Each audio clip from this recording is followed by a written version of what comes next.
good, Commanders fans?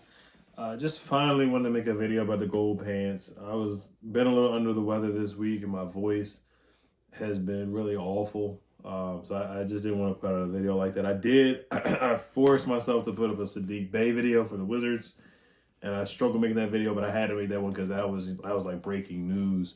But I did want to make a video about the gold pants, and then I'm gonna talk a little bit about Darrell Green working out Mike Sainristil, which is awesome to see. You love to see the alums get together with the guys, especially guys who are not on the coaching staff, but especially seeing Hall of Fame type players or Ring of Fame legends work out with guys. Like when you hear about B. Mitch possibly working out with guys, I would love to see that. Working out with like punt returners and whatnot, guys like that, and running backs. You love to see even Ryan Kerrigan, who's still on the staff. You love seeing that, him work with guys, teaching them pass rushing moves, whether it's the bull rush or whatever move he has to offer to help guys learn hand movement, hand placement, and whatnot. We love seeing that. Santana Moss, if he wanted to come back, and he's still doing the broadcast thing. So if he ever has things to teach and show guys on the current roster, that would be awesome too to see that for sure. Art Monk and legends come back and coach guys, and I know they do that. Legends always come back and stuff like that. But Darrell Green doing this with Mike Sainristil is awesome to see. So I definitely will I'm gonna talk about that towards the end.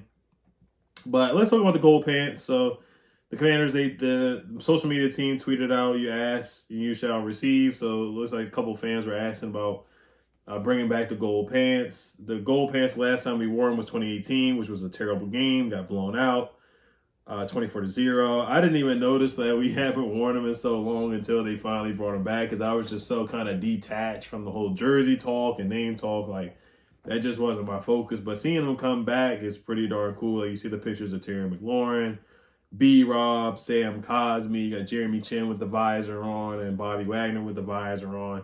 So it's cool seeing that. I mean, the only critique I really have, if I had one, was kind of putting the stripes down on the side of the pants. Some people are saying that the colors wouldn't match or whatever, but it kind of looks a little expansion teamy to me, where they don't have the stripes on the side. Of course, if you kind of want to bring it back, and you're not going to bring the name back, of course, and stuff like that, but if you kind of want to bring back the history, I feel like you should have the stripes on the side and add the two stripes to the helmet where the line is on the middle. I think they should bring that back, or try to find a way to bring that back and make it match as well. This was motivated by Dan Quinn and Adam Peters. Dan Quinn, he had the feather on the W t-shirt. So if it was up to him, he'd probably have that feather on there too. I would love to see an alternate like that. If they had an alternate with the feather, I don't know if that's going to, of course, offend people and whatnot. But if they could add that feather to the W on an alternate helmet or something like that, like a throwback kind of uniform or something, I think that'd be pretty darn cool if they could do that and put that feather on there. So I know Dan Quinn, he wants to recognize the history of the team. Adam Peters, Josh Harris as well. Josh Harris wants to recognize the history of the team. He said the word skins in the interview as well, Redskins or skins. He said the name before. So, I mean, they want to do this, and they want to recognize history. So I think it's pretty cool. I remember even the white on whites. Like, Bruce Allen didn't like doing the white on whites, so we didn't wear the white on whites for a while, and then they brought it back. And that was the year that we made the playoffs, wearing the white on white. So I'm happy to see just some difference, because we don't really change. I mean, we had to change the jersey because of the whole name change. But other than that, like, you look at the Jets, they always change their uniforms. The Chargers change their uniforms every year. The Texans had a uniform change. So other teams revamp their uniforms. We don't really revamp our uniforms like that. I know we have a simple design, but it's good to see them do something different for sure. So maybe they do an alternate yellow jersey or a gold jersey, an alternate gold, like that color rush with the picture of Trent Williams on a Thursday Night Football promo. But, we'll see if something like that happens. But, yeah, just looking at the history of it, 2010 was one time we brought back the gold pants. We beat Dallas in week 1 on Sunday Night Football. We beat them 13-7. Clint Porras had a good game. Santana Moss had a good game. I think Cooley had a couple catches. Donovan McNabb was the quarterback in that game, just looking at some of the history. Then, of course, all the legends that wore the gold pants, like Sammy Ball, Sonny Jurgensen. This is taking it way, way, way back. But, you still, of course, got to pay homage to the guys that won in the gold pants way, way, way back in the day. Like I said, Sonny, Bobby Mitchell, George Allen was coaching back then when we had the gold pants. So a lot of legends wore the gold pants for sure. Take it back to 2012, the magical 1 year by RG3. Alfred Morris, who was a heck of a rookie running back, they wore the gold pants. Santana wore the gold pants. Clinton Portis.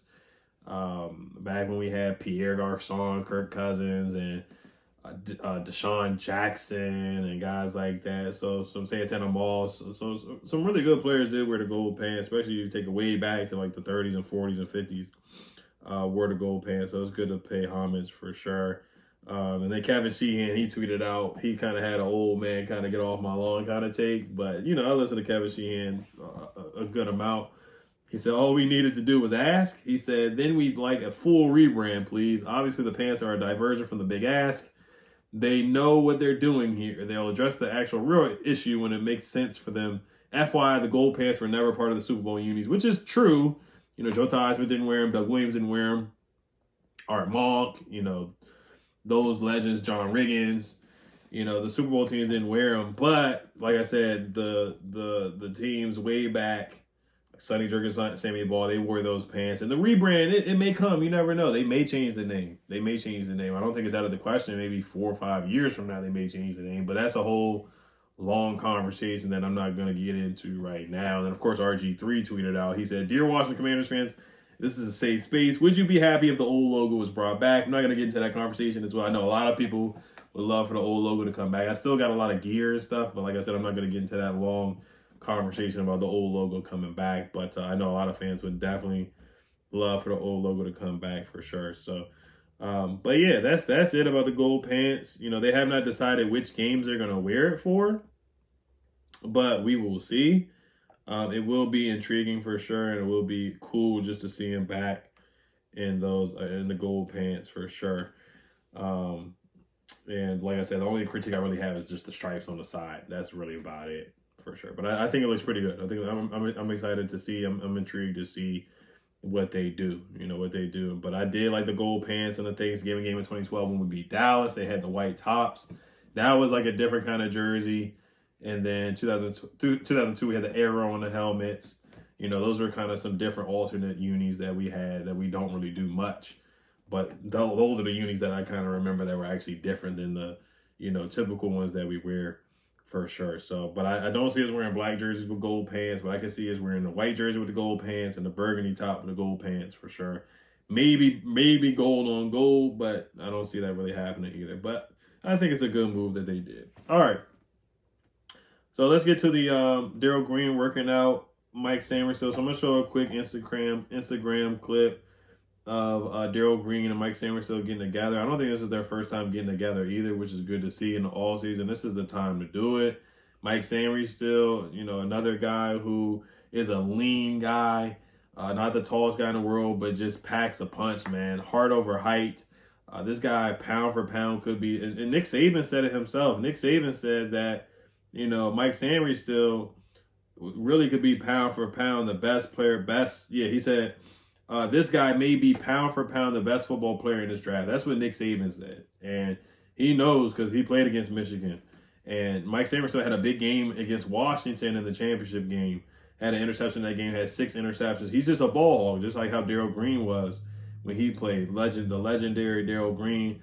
Chris Sims also said about Mike Sainristil, said Mike Sainristil is one of the best secondary players and one of the best players in the NFL draft. Don't be surprised if he's the best nickel in the NFL in 2 years. So it's great to see this, man. So you look at the clip of Darrell Green working on Mike Sainristil. Man, they got good chemistry messing around. Darrell Green's pushing him around a little bit. They're running around. It's crazy to see how athletic Darrell Green still is, man. Like, he's still super, super fast and super athletic. Like, this guy, he looks like he can still get out there and play a little bit, man. Like the one move where he's like backpedaling and changing directions, like his change of direction is still super, super fast. That just shows how ridiculously fast he was. It just still is, man. Just how much of an athlete he is, and the explosiveness that Darrell Green still has at this age. So it's really good to see Mike Sainristil learn from him. It's just good that Mike Sainristil we got him as a slot corner, and we haven't really had a slot corner. Really, the last legitimate slot corner that we've had was Kendall Fuller, and that was from 2 regimes ago. So we drafted this guy really to play that nickel corner position, that slot corner position. and it's good to see Darrell Green coaching up Mike Sainristil in the offseason. Now, Emmanuel Forbes, he did say that, he can help him in the offseason. He said that October 29th, and I was like, when is the game where Emmanuel Forbes had that nightmare game? That was against the Bears on October 3rd. And Darrell Green said in 10 seconds, 20 seconds, he can help out Emmanuel Forbes. Emmanuel Forbes needs the help, man. We just haven't seen him really working out with Darrell Green. I don't know where the communication has been lost or whatever, if there's been any communication at all. But, if I'm Dan Quinn or Joey Jr., then I'm making sure that, he at least gets a conversation with Darrell. And he might have already had a conversation with Darrell Green. I think it's very hard for them not to, especially when the legends come back. But we just haven't seen them get together and work out. And I think that would be great for Emmanuel Forbes if those guys can get together and work out. He can just learn some of the tricks of the trade. Now, Emmanuel Forbes, he did gamble a lot. In that Bears game, he gambled a lot and got cooked by DJ Moore. Struggled to tackle. Just kind of got big boy by A.J. Brown. But I think Joe Witt Jr. will help him improve. Maybe he could have that Trayvon Diggs leap where Trayvon Diggs was getting cooked his rookie year. Remember when Terry McLaurin was cooking Trayvon Diggs? And Trayvon Diggs improved under Joe Witt Jr. and Dan Quinn. So maybe that could be the trajectory for Emmanuel Forbes. But we definitely want to see him get in there and work out with Darrell Green for sure whenever he can.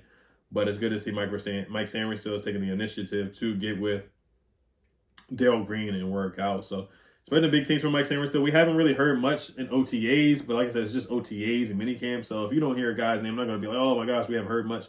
But we have heard a lot about Jordan McGee. There's been a lot of hype about Jordan McGee, and we'll see if that happens. But we've heard a lot of hype about guys in minicamp and OTAs, and they haven't done anything in real games, or they don't do anything in real games. So, but that's the only observation I'll make is that we haven't heard a lot about Mike Sainristil. We have heard that he's been getting some first team reps. He's been out there a lot, so that's about it. But we haven't heard like a lot of crazy things. Like I remember Jimmy Moreland, like we heard everything about him in OTAs and minicamp, like he was just a minicamp star. So, but that's just an example right there. So, but once again, yeah, I'm just happy to see Mike Sainristil get the workout with Darrell Green. So, I'm gonna wrap it up here, guys. Hope everyone has a good weekend. I will be watching the Wizards Summer League tonight for sure.